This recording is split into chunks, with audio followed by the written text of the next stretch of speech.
Aleluia, glória a Deus. Glória, pode tomar assento, irmãos, glória a Deus. Você trouxe glória para dar para Deus aqui nessa noite. Você trouxe o seu aleluia para depositar lá na presença do Senhor. Irmão, é uma coisa que sempre aprendemos com o nosso pastor presidente. Se você olhar lá fora, o Banco do Brasil não dá glória a Deus. Se você ir lá fora, o INSS, que é outra instituição, não dá glória a Deus. Se você entrar em qualquer repartição pública, não há em seus decretos, não há em seus estatutos, nada registrado dizendo que aquela instituição foi constituída para dar glória a Deus. Não há isso. Você não vê isso em nenhum outro lugar. Mas a igreja, a noiva do Cordeiro, aquela que é sem mancha, sem ruga, a igreja lavada e remida no sangue, a Bíblia diz e é clara que nós fomos separados do mundo para que nós pudéssemos adorar, glorificar, exaltar o nome daquele que nos chamou das trevas para a sua maravilhosa luz. Nós vivemos um tempo que algumas igrejas, até inclusive assembleianas, digo não com alegria, parece que o glória a Deus está sendo proibido, parece que o aleluia não é mais bem-vindo, parece que não é mais assim, não faz parte do ambiente, parece que até que é ilegal ou é errado alguém dar glória. Tem culto por aí, tem igreja por aí que você vai, se você vê alguém dando glória, todo mundo fica olhando, como se parecesse que aquela pessoa está sendo um ET ali no meio, está fazendo alguma coisa errada. Mas espera aí, vamos parar um pouquinho aqui, o que a Bíblia vai nos dizer?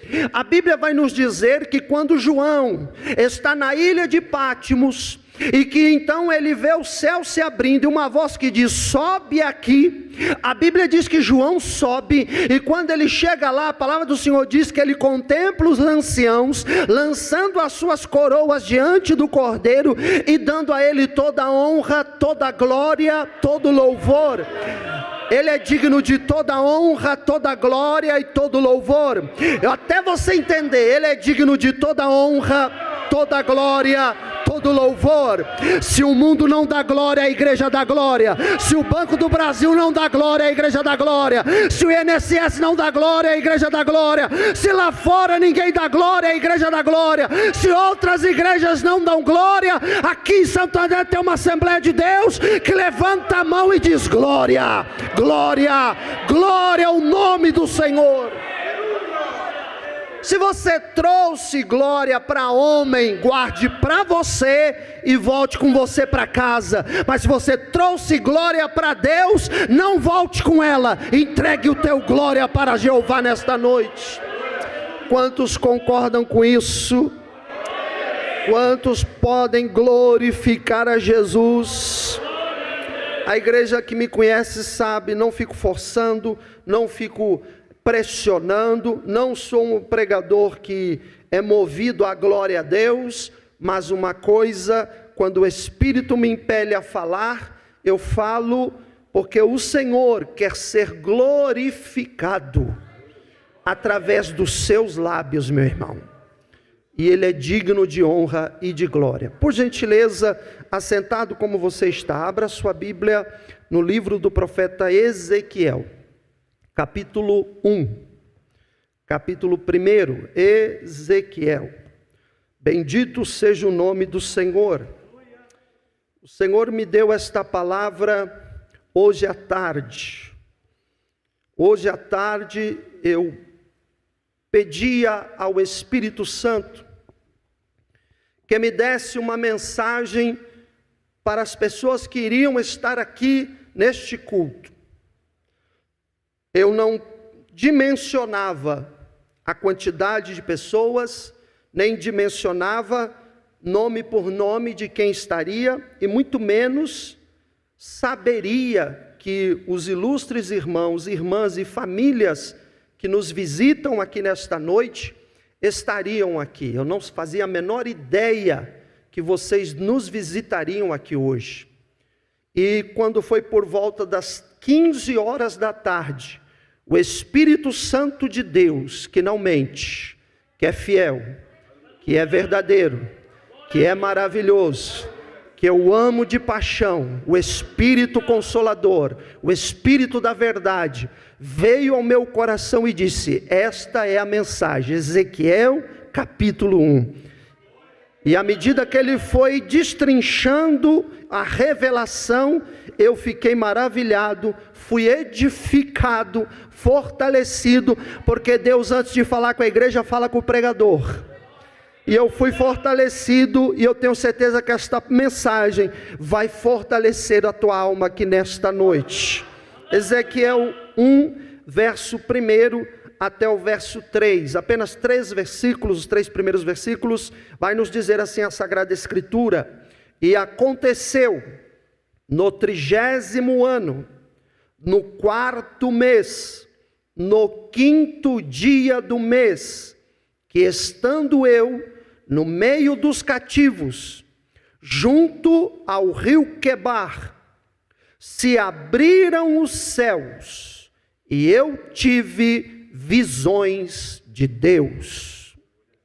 No 5º dia do mês, no 5º ano do cativeiro do rei Jeoiaquim, veio expressamente a palavra do Senhor a Ezequiel, filho de Buzi, o sacerdote, na terra dos caldeus, junto ao rio Quebar, e ali esteve sobre ele a mão do Senhor.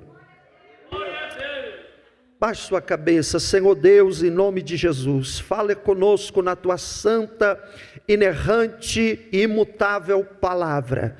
Que a tua palavra, Senhor, ela vai e não volte vazia, mas produza o efeito pelo qual o Senhor a enviar. Ela é como um martelo que esmiuça a penha. A tua palavra é como uma espada de 2 gumes, que penetra até a divisão da alma e do espírito, e é apta para discernir as intenções do coração.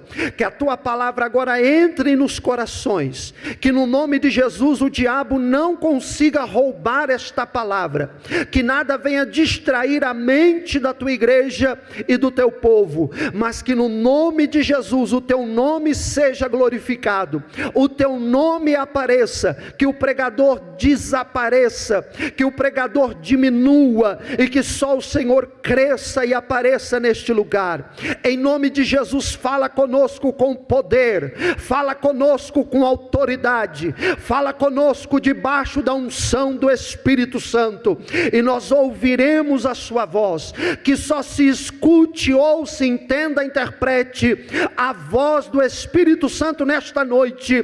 No nome de Jesus pedimos e agradecemos, e você diz amém.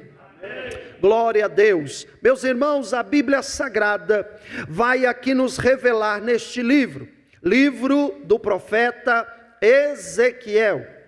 Ezequiel, na sua tradução de nome, o seu nome Ezequiel significa Deus fortalecerá. Ezequiel é um dos cativos que foi para a Babilônia. Ezequiel, ele é um homem que o seu livro na classificação está entre os livros dos profetas maiores, por conta do número maior de registro que há neste livro. E Ezequiel, ele então vai ao cativeiro babilônico, cativeiro este que foi na verdade um dos piores cativeiros, uma das piores ações e tragédias sobre a nação de Israel. E por que isso aconteceu? Porque Israel estava mergulhada no pecado, mergulhada na idolatria, mergulhada numa vida totalmente longe de Deus, totalmente em desobediência à palavra de Deus. A sua vida governamental estava debaixo de corrupção, a sua vida espiritual estava mergulhada em idolatria, a sua vida moral estava afundada em pecados de todo tipo de imoralidade que você possa pensar. Deus havia levantado profetas, Deus havia avisado, Deus havia profetizado, mas o povo não deu ouvidos. Então Nabucodonosor, como vara de juízo de Deus, é usado pelo Senhor para invadir Jerusalém. E durante 3 invasões, ele leva durante 3 etapas todo o povo para o cativeiro, deixando uma pequena parte para trás. Esta parte que fica para trás fica em miséria, essa parte que fica para trás fica em desespero, essa parte que fica para trás fica perdida. Os muros são queimados a fogo, as portas são destruídas, o templo do Senhor é totalmente destruído, queimado, é levado todos os utensílios da casa do Senhor e colocado na casa de deuses estranhos na Babilônia. Babilônia era o símbolo pagão da época. Babilônia era considerada a capital do pecado, a capital da idolatria, a capital do paganismo, a capital dos deuses de todo tipo, meio e jeito que você possa imaginar. Babilônia também era conhecida como a capital que projetava pessoas, capital que trazia prosperidade, que trazia avanços, mas estava mergulhada em maldição, mergulhada numa vida longe do Deus verdadeiro de Israel. Mas o Senhor assim fez, para que mostrasse para Israel, para que desse uma lição ao povo de Deus, para que eles nunca mais voltassem a pecar contra o Senhor. E assim aconteceu. Depois do cativeiro babilônico, Israel nunca mais idolatrou, nunca mais, até os dias de hoje. Deus limpou de Israel a idolatria de uma vez por todas. Às vezes passamos por lutas, às vezes é permitido que passamos por situações muito estreitas e perguntamos: o que está havendo? Por que Deus permitiu? Por que Deus fez assim? Por que esta tragédia veio? Por que esta catástrofe aconteceu? Mas às vezes Deus está na verdade limpando, Deus na verdade está tirando de nós aquilo que não presta, para que nós possamos aprender a servi-lo de uma maneira melhor. Louvado seja Deus. E quando eu olho aqui na Bíblia Sagrada este homem, eu vejo que ele é contemporâneo também do profeta Jeremias e do profeta Daniel. Observe que interessante, que na leva dos cativos, foram 3 levas, nós vemos que na primeira leva Daniel já é levado. Daniel já vai para a Babilônia, e lá Deus levanta Daniel como profeta, para profetizar entre os príncipes, para profetizar a elite de Babilônia, para levar a palavra santa do Senhor até os mais altos escalões de Babilônia, porque Daniel, quando chega em Babilônia, é dado a ele vários testes, várias provas, para ver se ele iria passar nestes testes. E os manjares que eram oferecidos a deuses estranhos também são oferecidos para Daniel. Mas a minha Bíblia e a sua diz que Daniel colocou no seu coração não se contaminar com os manjares de Babilônia. Ele colocou no seu coração a seguinte questão: estou em Babilônia, mas Babilônia não está em mim. Vivo em Babilônia, mas Babilônia não vive em mim.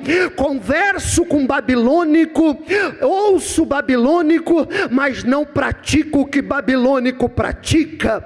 E a Bíblia vai nos revelar que não foi anjo que mandou Daniel fazer, que não foi o Senhor que deu uma palavra direta a Daniel para ser assim, mas simplesmente ele, como já conhecia os oráculos do Senhor, já conhecia a Sagrada Escritura, colocou no seu coração e decidiu. O que eu vejo aqui, a minha e a sua decisão é mais poderosa do que toda uma nação que está mergulhada em trevas. A minha e a sua decisão é mais forte do que qualquer sistema mundano. A minha e a sua decisão é mais forte do que qualquer assédio de sistemas para nos fazer corromper. Então aprenda o que Deus está falando nesta noite.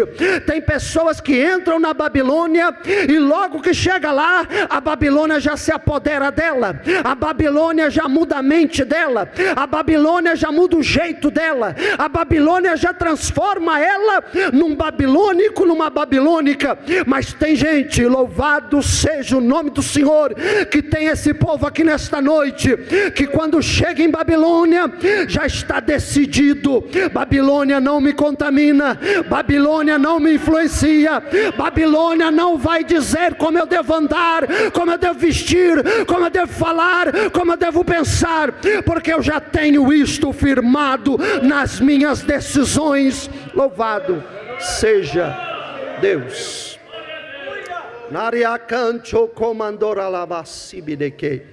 O Espírito Santo está aqui, e eu quero que você esteja com os ouvidos bem atentos ao que o Espírito Santo quer falar comigo e com você, porque o Espírito Santo não faz nada sem propósito.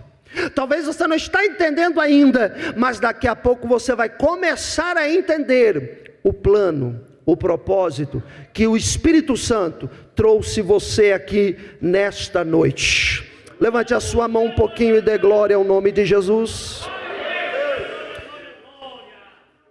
Também ele é contemporâneo de Jeremias, e Jeremias não é levado para o cativeiro.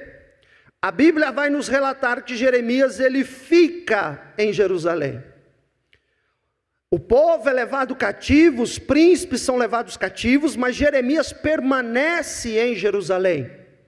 E lá em Jerusalém, Jeremias está sendo usado pelo Senhor.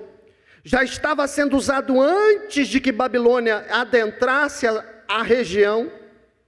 Já tinha sido levantado por Deus para avisar que a Babilônia viria, e não foi ouvido. E o povo permaneceu no erro, e assim as suas profecias se cumpriram. E agora Jeremias fica lá, contemplando a miséria, a tragédia, o arraso que se tornou a Jerusalém, o arraso que se tornou Jerusalém após o ataque babilônico. Interessante, que Deus agora tem um profeta que está no alto escalão da Babilônia, e o seu nome é Daniel.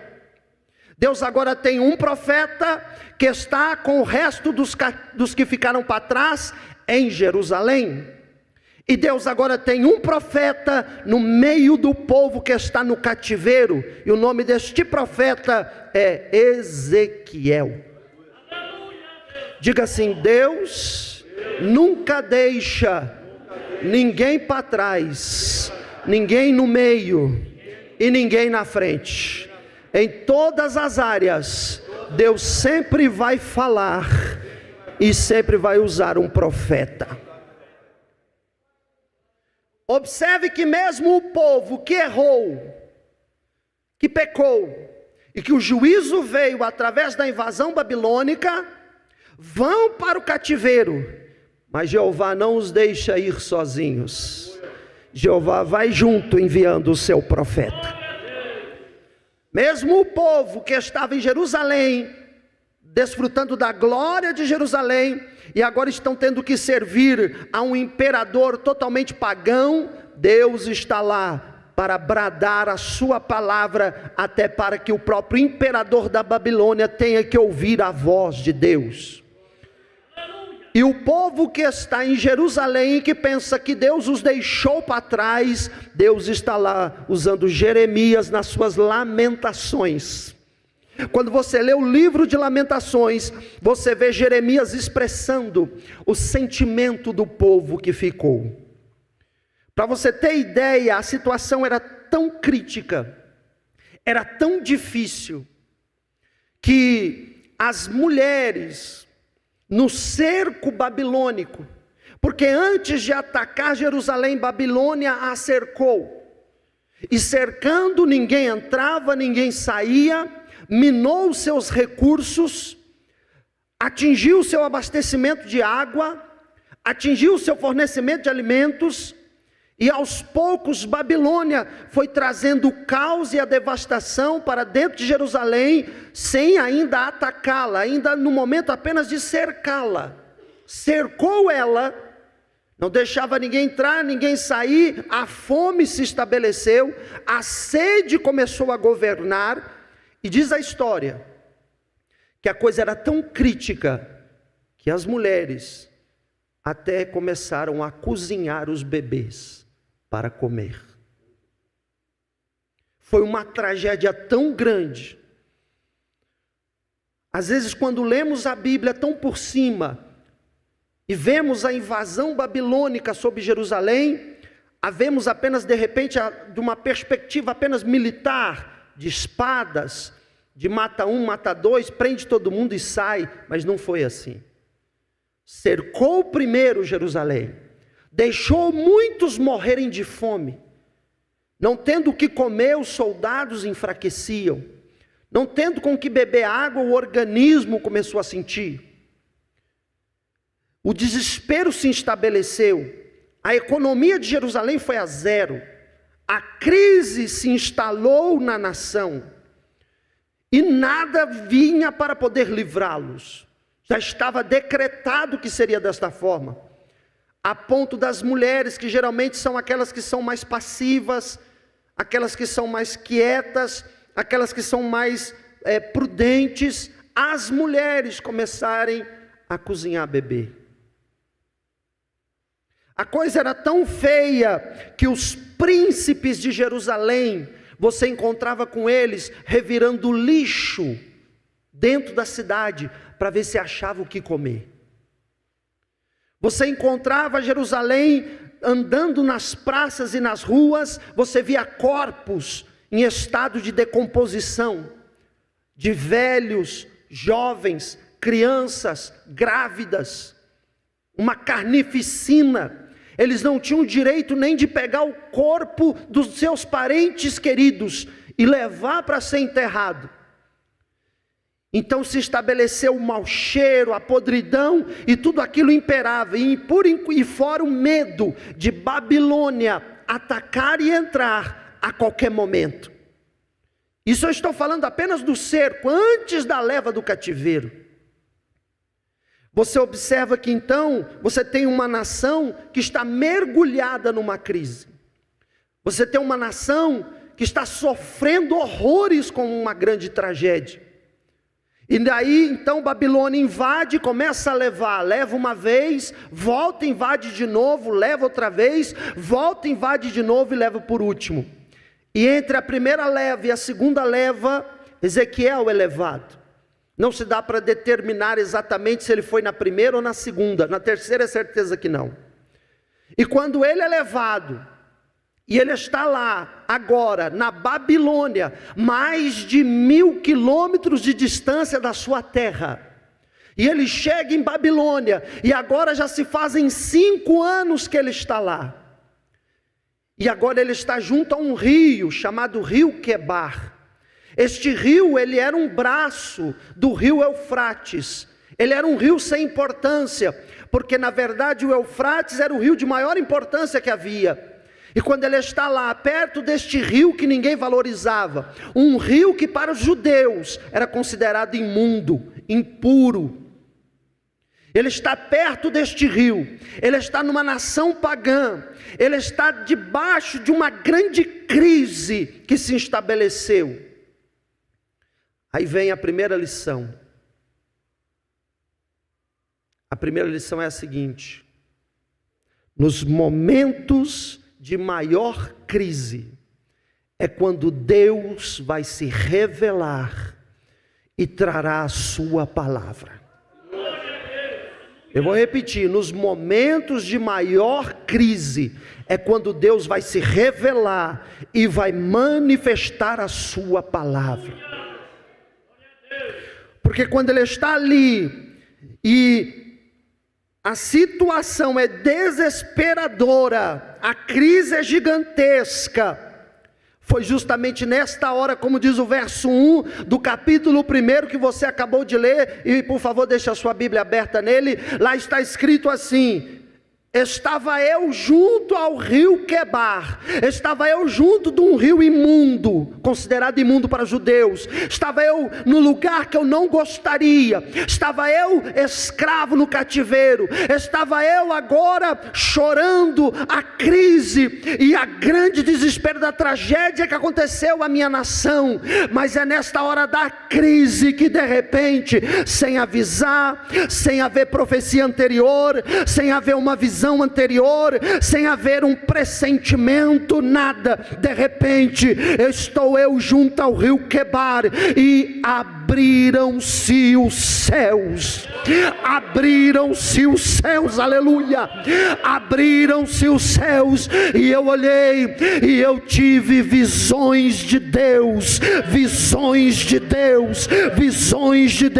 sabe o que está acontecendo aqui, nesse versículo, sabe o que está acontecendo aqui, nesse exato momento, não importa a crise que você esteja, não importa a crise que eu esteja, não importa a tragédia que aconteça, o céu não está em crise, o céu não está com depressão, o céu não está com tragédia, o céu continua livre, e é nos momentos de crise que o céu vai se abrir, é nos momentos de crise que o céu vai descortinar, é nos momentos de crise que você vai olhar e o céu vai se abrir para a tua vida. Você crê nisso? Levante a mão e dê glória. Foi na crise de um faraó que estava vindo com seus cavalos e cavaleiros, foi numa crise que olhando para frente é mar, olhando para trás era faraó, mas é justamente nessa crise que o céu se abre e o mar se abre ao meio, para que o povo possa passar em seco, aleluia. Foi exatamente em uma crise de 3 anos e meio de seca que Deus levanta o profeta, vai à casa da viúva, é onde haveria morte. Agora o azeite na botija começa a multiplicar, e a farinha na panela não vai mais se acabar. É na crise que o céu se abre, na crise o mar vermelho abriu, na crise o azeite na botija e a farinha na panela chegou. É na crise de midianitas e amalequitas que escravizavam Israel por 7 anos, e diz a Bíblia lá em Juízes que Israel foi enfraquecida, que Israel foi empobrecendo, e começaram a clamar na crise, e começaram a orar na crise, e começaram a clamar na crise, e começaram a orar na crise, e começaram a clamar na crise, e começaram a orar na crise. E diz a Bíblia que está Gideão malhando o trigo no lagar, e um anjo de Deus aparece, e o anjo do Senhor diz: ei, varão valoroso, o Senhor é contigo. É na crise que Deus fala: eu sou contigo. É na crise que Deus diz: eu sou contigo. Na bonança não tem anjo para dar esse recado, mas na crise tem anjo de Deus descendo, tem anjo de Deus subindo. É na crise de Jacó, que está fugindo do irmão, é na crise de Jacó, que está no deserto apenas com uma pedra de travesseiro, que ele contempla anjo que sobe, anjo que desce, anjo que sobe, anjo que desce, anjo que sobe, anjo que desce. Ei, eu vou te falar. Me dá microfone aqui que eu vou perder minha voz. Eu vou te dizer o que o Espírito Santo está me falando. Ele está falando o seguinte: há pessoas aqui nesta noite que estão na crise, há pessoas aqui nesta noite que já saíram da crise, há pessoas aqui nesta noite que ainda vão entrar numa crise, mas fica tranquilo, fica tranquila, diz o Senhor, porque eu sou contigo, eu sou contigo, eu sou contigo. E tem mais, tem anjo descendo, tem anjo subindo, tem anjo descendo, tem anjo subindo, tem anjo descendo, Essa igreja não idolatra anjo não, mas os anjos, diz a Bíblia, estão a serviço do povo que serve a Deus. Então eu não idolatro o anjo, mas também não desprezo o trabalho que ele tem, que é servir os santos, que é servir a igreja. E tem anjo aqui nesta noite, descendo e subindo, descendo e subindo.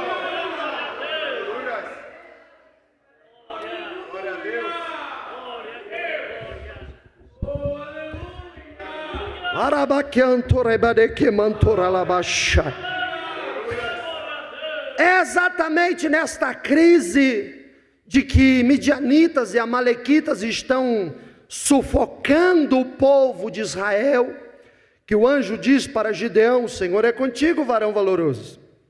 Gideão diz: mas se o Senhor é comigo, por que esta crise? Estou trazendo para as minhas palavras.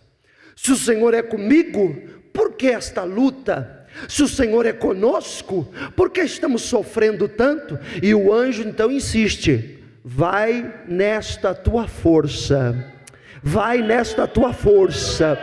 Ou seja, em outras palavras, vai que eu vou te tirar da crise, vai que eu vou mudar essa crise, vai na tua força que eu vou reverter o quadro dessa crise. Bendito seja Deus. E com 300 homens, eles derrotam 180 mil. É Deus ou não é? É Deus ou não é? Com 300 homens, 180 mil são derrotados. Diga assim: com 300, derrota 180 mil. O pouco com a bênção de Deus é maior do que o muito sem a presença de Deus. Aleluia. Deus está falando com alguém. Louvado seja o nome do Senhor. Foi exatamente na crise de uma pesca frustrada, de homens capacitados, preparados tecnicamente, educacionalmente e experimentados desde criança, que vão pescar a madrugada toda, e a Bíblia diz que eles não conseguem alcançar nenhum peixe.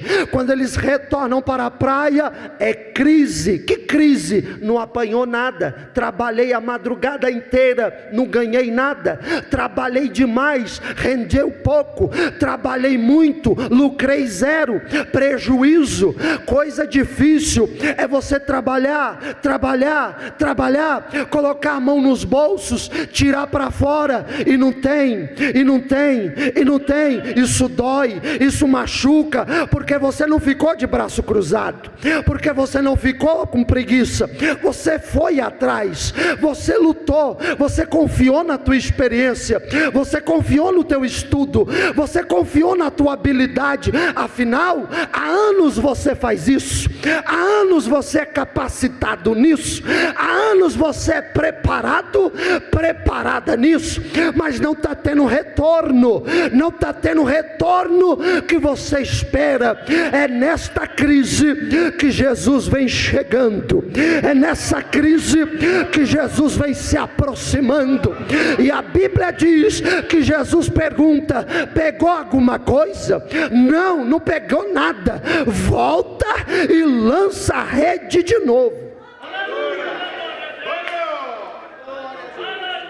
Bendito seja o nome do Senhor, porque eu sinto uma graça de Deus permeando este ambiente, eu sinto uma liberdade no Espírito. Daqui a pouco eu vou continuar, porque tem mais revelações que estão chegando aqui, mas eu quero, por gentileza, pedir a você que a sua mãozinha direita esteja assim para o alto, ou assim como você preferir, os olhinhos fechados, a boquinha cheia de dente aberta. Glorifique o nome do Senhor. Glória, glória, glória, glória, glória.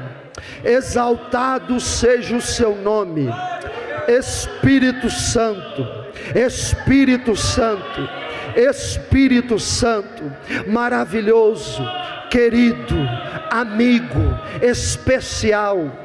Eu te amo, Espírito Santo.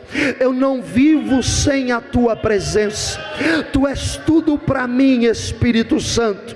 Tu és o bálsamo, tu és o maravilhoso, tu és o Senhor, tu és o mestre, o pregador, o professor, o ensinador. E eu te amo, Espírito Santo, porque tu tornas a palavra real para nós, tu interpretas ela para nós, tu age em nosso meio. Espírito Santo, tu opera renovando, tu opera curando, tu opera falando, tu opera restaurando, tu opera fortalecendo. E eu te louvo porque tu estás aqui, Espírito Santo, a tua presença, não tem como não sentir, a tua graça, não tem como não sentir. O te cantore pacaturi piquele que andai, rabacancho condarabaquei, ripondo condarabasto condiahai, recondiai to conderelias, rabacancho rebacancho reberiquei. Oh Espírito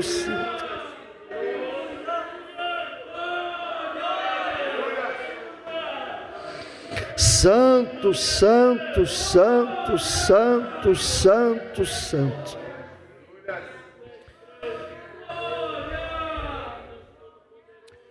Pesca lá do outro lado, vai lá.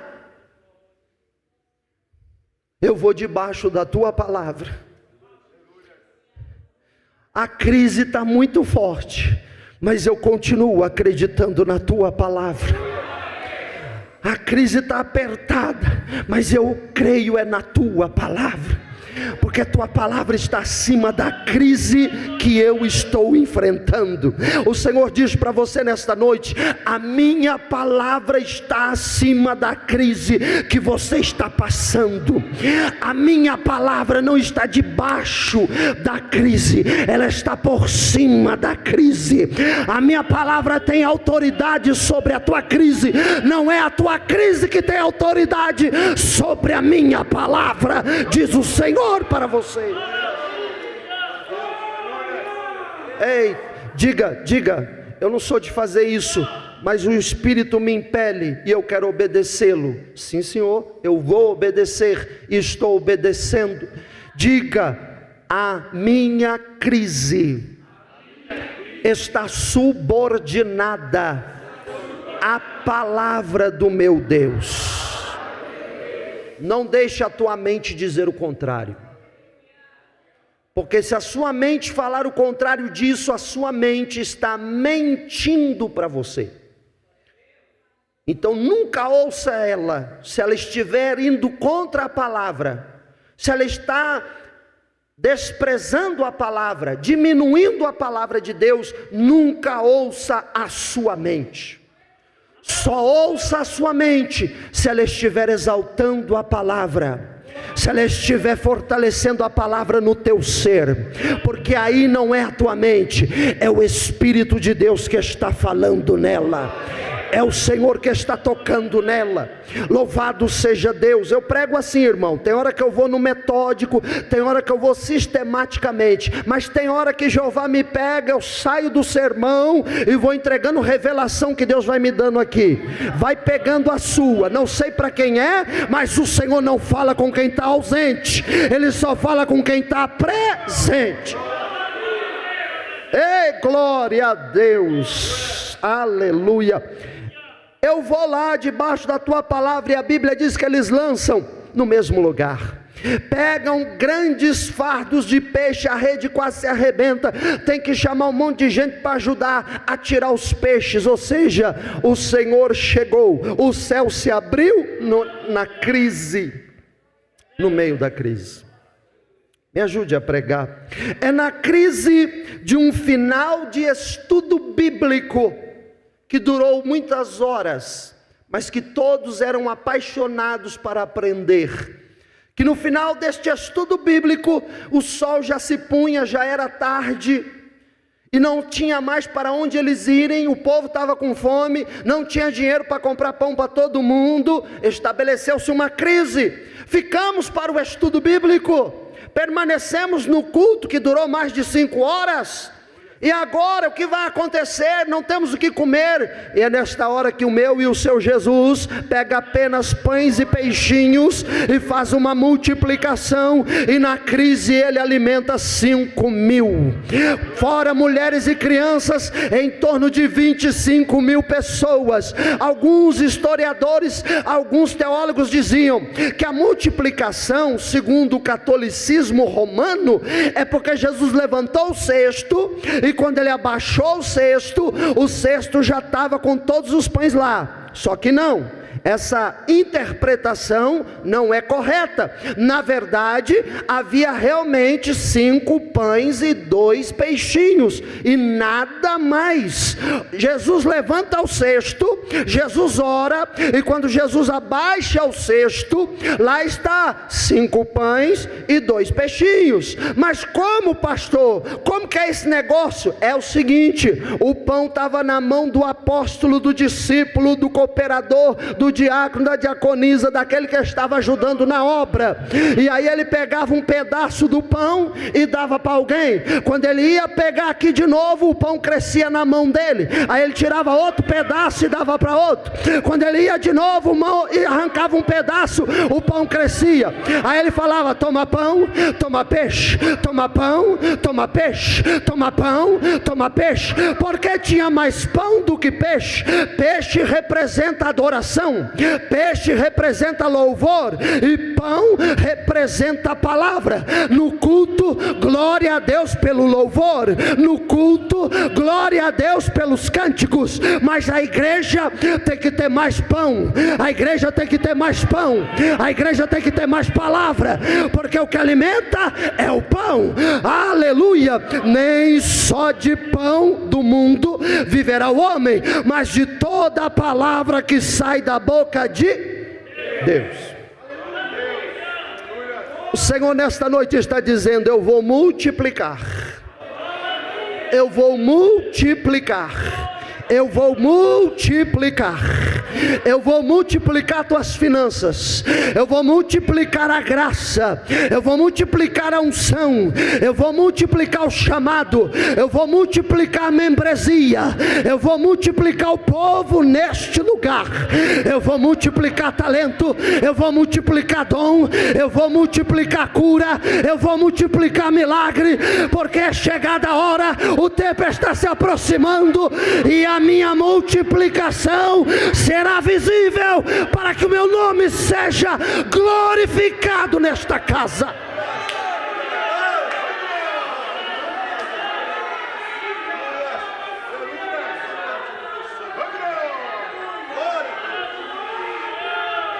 Irmão, eu sou pentecostal, levanta a tua mão. Você é batizado com o Espírito Santo, fala em línguas, porque o fogo do Senhor, o Senhor já está lastrando em nosso meio. Eu vou multiplicar fogo. Receba pão, receba peixe, receba pão, receba peixe, receba pão, receba peixe, e receba brasas para assar este peixe. Pastor, o que é isso, pastor? O que é isso, pastor? Vou te explicar. Peixe cru é louvor sem fogo. Peixe cru é cântico da boca para fora. Mas peixe assado na brasa é louvor em espírito e em verdade. É louvor queimado pela chama do altar. É louvor que não canta com a boca mecanicamente, mas louva com a alma. Oh, glória, aleluia, aleluia. Eu quero adorar, eu quero exaltar o nome dele, aleluia. Na crise vai haver multiplicação. Foi exatamente na crise de um morto há 4 dias que Jesus chega para mudar a crise. Manda arrancar a pedra, todo mundo pasta, já cheira mal, não dá certo, não convém, entrega os pontos. Essa crise já matou, essa crise já derrotou, essa crise já acabou com tudo. E é nessa hora, aleluia, que Jesus chega e fala: tira a pedra da dúvida, tira a pedra da incredulidade. Chega de você viver este evangelho barato, este evangelho superficial, que você acha que basta dizer que é crente, e que frequenta uma igreja, e que você acha que já está salvo, que você já está dentro do céu. Está na hora de você acordar. Você precisa de uma igreja que tem ensino, você precisa de uma igreja que tem palavra, você precisa de uma igreja que te confronta dentro da escritura, para te ajudar a melhorar, para te ajudar a não ser mais um morto, uma morta espiritual. Porque nesta noite noite, Jesus chega aqui na pessoa do Espírito Santo para te ressuscitar. Ele chega aqui para dizer: chega de vida morta, chega de vida espiritual morta. Eis que eu chego e digo: tira a pedra, Lázaro, sai para fora. Receba um avivamento espiritual na tua alma. Você não será morto mais, você não será morta mais. Receba uma ressurreição de avivamento na tua vida. Alabia carabashui kenehai. Eu vejo línguas estranhas, eu ouço glória, eu ouço aleluia, eu ouço vidas dizendo: Senhor, é isso que eu quero, Senhor, é isso que eu preciso, Senhor, me transforma. E Ele está ouvindo, os céus estão abertos. Estava eu junto ao rio Quebar, estava eu numa crise enorme, mas os céus se abriram, os céus se abriram, os céus se abriram, o céu se abre nesta noite sobre este lugar.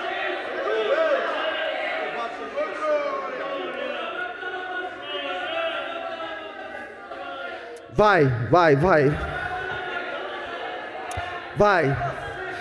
porque a panela de pressão já encheu. Vai, joga para fora, vai. Isso, mais alto, vai. Isso, vai, dá liberdade.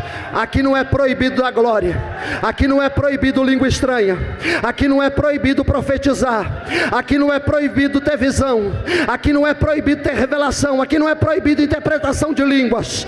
Vai, deixa Deus te tomar. Tenha um encontro com o sobrenatural, tenha um encontro com o sobrenatural. O Espírito Santo está indo de pessoa em pessoa, o Espírito Santo está indo de banco em banco, o Espírito Santo está indo de coração em coração, o Espírito Santo está passando neste altar.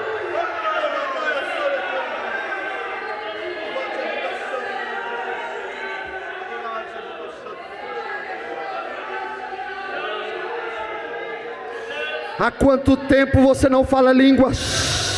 Você foi batizada com o Espírito Santo há tantos anos atrás, e você se fechou, e você não falou mais em línguas. Mas o Senhor nesta noite está dizendo: eu não tirei o dom está aí, eu não arranquei o dom continua aí. Pode falar, seja renovado, renovada, fale línguas. Há muito tempo você não falava, solte na tua boca, não deixa a tua carne calar você, não deixa o diabo te intimidar, pois o Espírito do Senhor está te fortalecendo.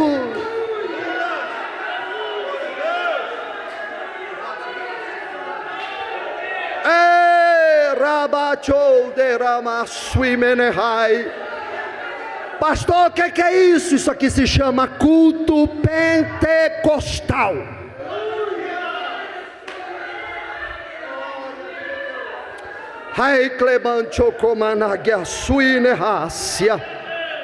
Aleluia. Pastor, eu nunca vi isso. O nome disso é manifestação da glória de Deus. O nome disso é manifestação do Espírito Santo. E acredito eu que você é uma pessoa inteligente e que você tem discernimento de que aqui não é forçação de barra, que aqui não é musiquinha para poder mexer com a tua psique ou uma neurolinguística, e muito menos apelos tecnológicos de qualquer outro tipo, mas simplesmente uma palavra rema, direta do altar da Bíblia Sagrada para você.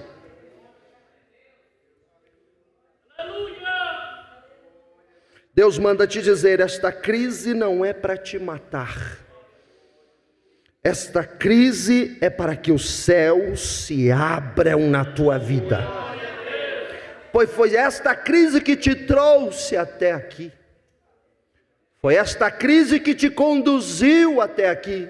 Se não fosse ela, você não estaria aqui, diz o Senhor. Justamente por isto que ela serve como um instrumento para que os céus se abram. Você vai olhar para a tua crise com outros olhos.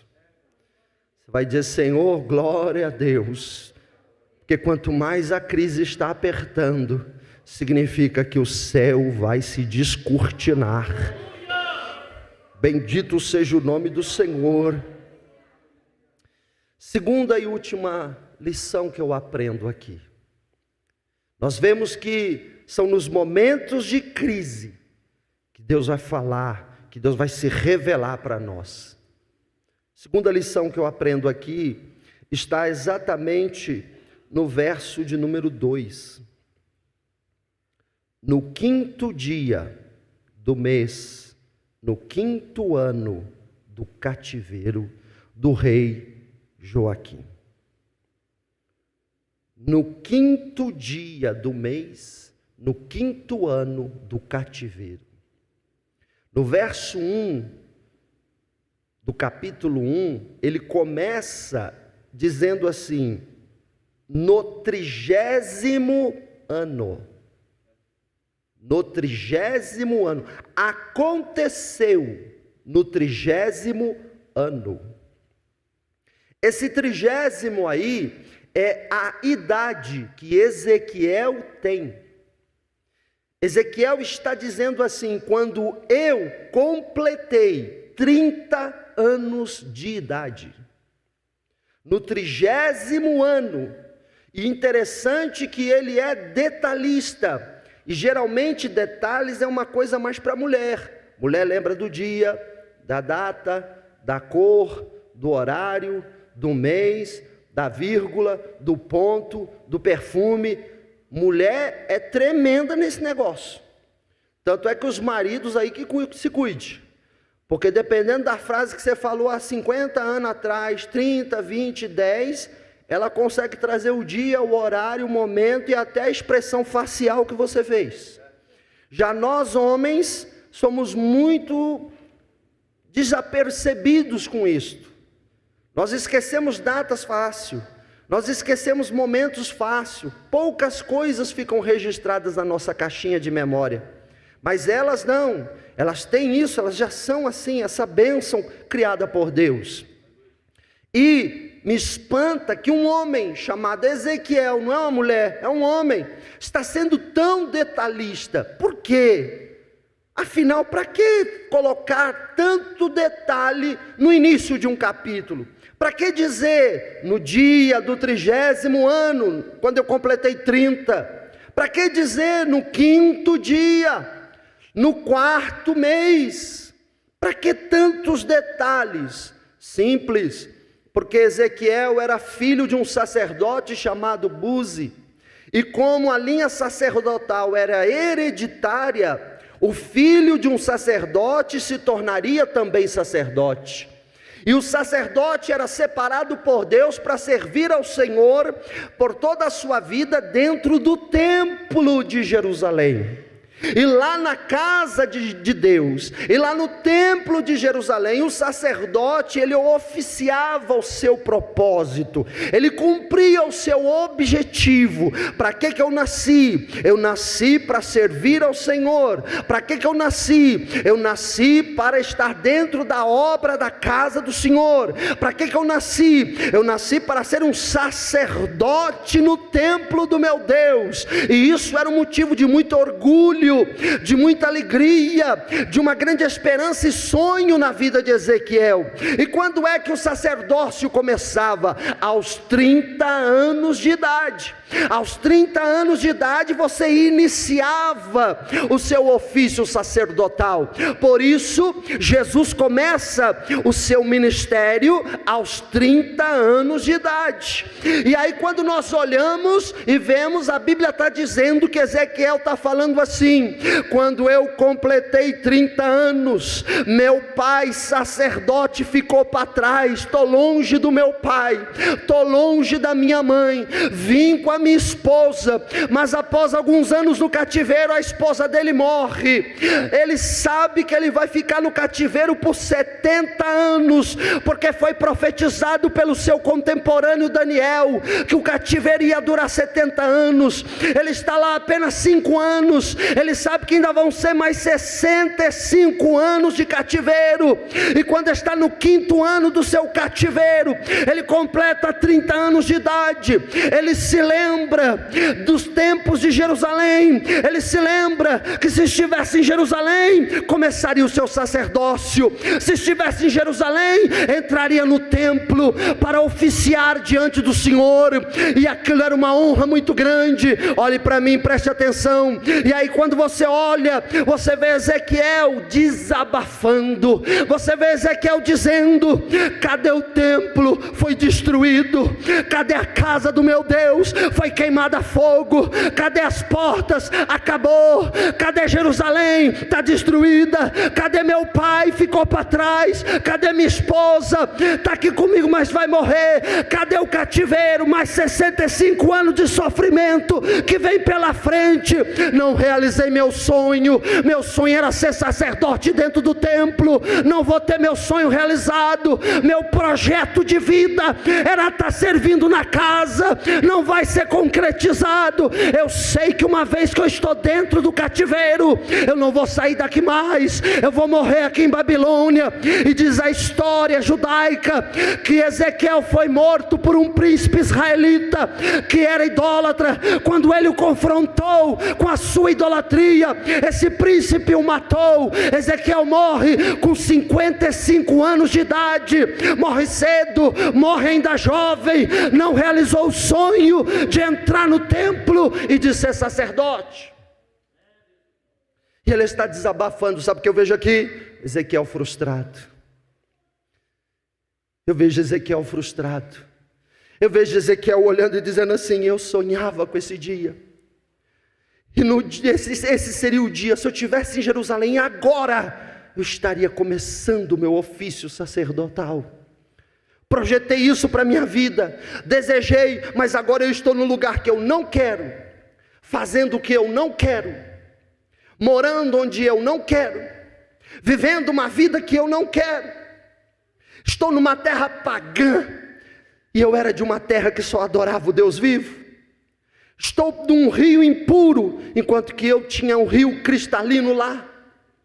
Estou diante de deuses falsos, enquanto lá eu estava diante do Deus verdadeiro e único de todo o mundo.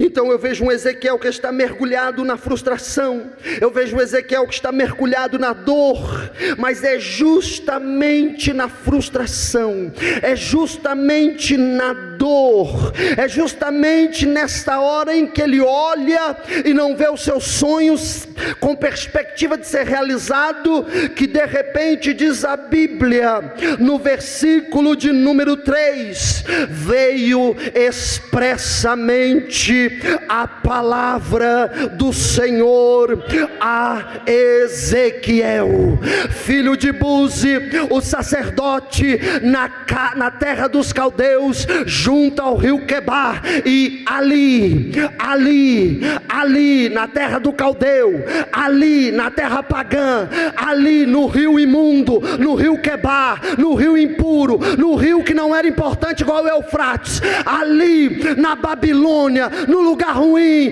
justamente ali, a mão do Senhor estava com ele, a mão do Senhor estava com ele, a mão do Senhor estava com ele. Sabe o que significa? Significa o seguinte, que não importa a frustração, não importa a dor, a Bíblia diz que o céu se abre, a Bíblia diz que visões aparecem, e eu vou lhe dizer um recado: não há registrado na história de Ezequiel, não há registro de nenhuma outra grande visão igual ele teve neste lugar. A Babilônia foi o lugar das grandes e maiores manifestações da presença e da glória de Deus na vida de Ezequiel. Se Ezequiel estivesse em Jerusalém, ele não teria estas visões. Se Ezequiel estivesse onde ele queria estar, ele não teria estas visões. Mas foi justamente por estar onde ele não queria, é que Deus esteve com ele, é que Deus se revelou a ele, é que Deus deu a ele visões. O que eu quero dizer com isso para encerrar? Eu quero dizer nesta noite que Ezequiel queria ser um sacerdote em Jerusalém. Ezequiel queria ser um sacerdote oficiando dentro do templo de Jerusalém. O sonho de Ezequiel era este: estar na sua terra, estar na sua terra natal, estar na casa de Deus da sua terra, servindo ao Deus de seus pais. Porém, Deus não precisava de um sacerdote numa Jerusalém que já estava destruída, numa Jerusalém que já estava acabada, numa Jerusalém que nem templo tinha mais. Deus precisava era de um profeta na Babilônia. Deus necessitava era de levantar um profeta dentro de uma terra pagã. O que isso quer dizer? Isso significa que nem sempre o melhor lugar de estar é onde você quer, é onde você sonha, é onde você projeta. Nem sempre o melhor lugar de se estar é onde você acha que deve estar. O melhor lugar de estar é onde Deus quer que você esteja. Ainda que seja contra a sua vontade, ainda que não seja do seu agrado, mas o melhor lugar para você e para mim é onde Deus nos quer. Bendito seja o nome do Senhor.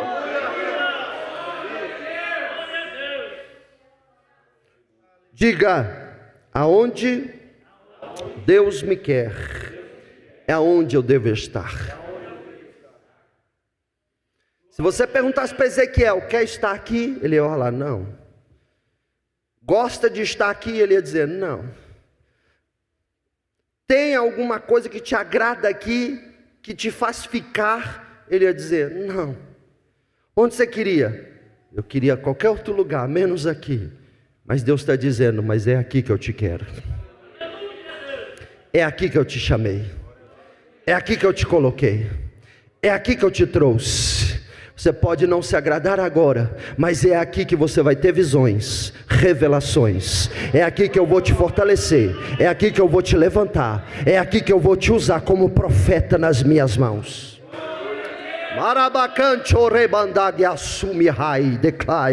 Aleluia. Dá um exemplo. Eu vou te dar um exemplo dizendo: às vezes é necessário perder para que o reino ganhe. Vou repetir: às vezes é necessário perder para que o reino de Deus ganhe. Dá um exemplo, pastor. José. Eu quero que você me mostre se José ganhou ou perdeu. Ele é tirado de seu pai e de sua mãe. Isso é ganho ou perda? Repita comigo: ganho ou perda? Ele é vendido pelos seus irmãos. Isso é ganho ou perda? Ele é levado como um escravo. Isso é ganho ou perda? Ele é acusado pela esposa de seu patrão de assédio sexual e ele não fez nada. Isso é ganho ou perda? Ele é preso, condenado e fica preso injustamente, sem dever nada. Ganho ou perda? Ele fica longe do seu pai 21 anos. Isso é ganho ou perda? Mas se José não perdesse, Jacó, a sua esposa e os seus filhos, que eram as tribos de Israel, não teriam o livramento da grande fome. Se José não perdesse, ele não seria o governador do Egito. Se José não perdesse, outros não iriam ganhar nada. Mas foi necessário José perder para que outros ganhassem, o nome do Senhor fosse glorificado. José, nessa trajetória mais ou menos de 21 anos, perdeu muita coisa que você concordou aqui comigo dizendo: perdeu. 21 anos é muito ou pouco? Muito. Você acha que é muito? E se eu te falar 80 anos é muito ou pouco? Muito. José perdeu 21, mas governou o Egito durante 80 anos. A perda que você está tendo agora é porque lá na frente Deus vai te dar muito mais. As perdas que você tem sofrido agora, descansa no Senhor, porque lá na frente virão vitórias, virão recompensas, virão conquistas, virão portas abertas, virão coisas do céu sobre a tua vida, e você vai olhar e vai dizer: eu perdi, mas eu ganhei, eu perdi, mas eu ganhei. Ei Jó, o que você perdeu? Eu perdi minha casa, eu perdi minha empresa, eu perdi meus filhos, eu perdi minha saúde, eu perdi tudo. O que mais você perdeu? Tudo eu perdi. O que não perdeu? Eu não perdi a adoração, eu não perdi a gratidão, eu não perdi a fidelidade. Isso eu guardei. Pois bem, Jó, foi duro, foi, mas o que você ganhou? Eu ganhei em dobro. Eu ganhei dobro em gado, ganhei dobro em empresa, ganhei mais filhos. Deus me recompensou. Bendito seja o nome do Senhor. Ei, o Senhor diz para você nessa noite: as tuas perdas vão resultar em ganhos muito maiores no dia de amanhã. Por isso eu quero lhe dizer uma coisa, e eu encerro aqui: perca o pecado, e você ganhará a salvação. Perca para o mundo, e você ganhará as revelações do Espírito Santo e a graça da santidade de Deus na tua vida. Perca a vontade das coisas que não prestam, e você ganhará intimidade com Deus e profundeza na sua palavra. Perca o que tiver que perder pelo reino, não importa, perca, porque pelo reino vale a pena perder. A Bíblia diz: aquele que quiser ganhar a sua vida vai perdê-la, mas aquele que perder a sua vida por amor de mim vai ganhá-la.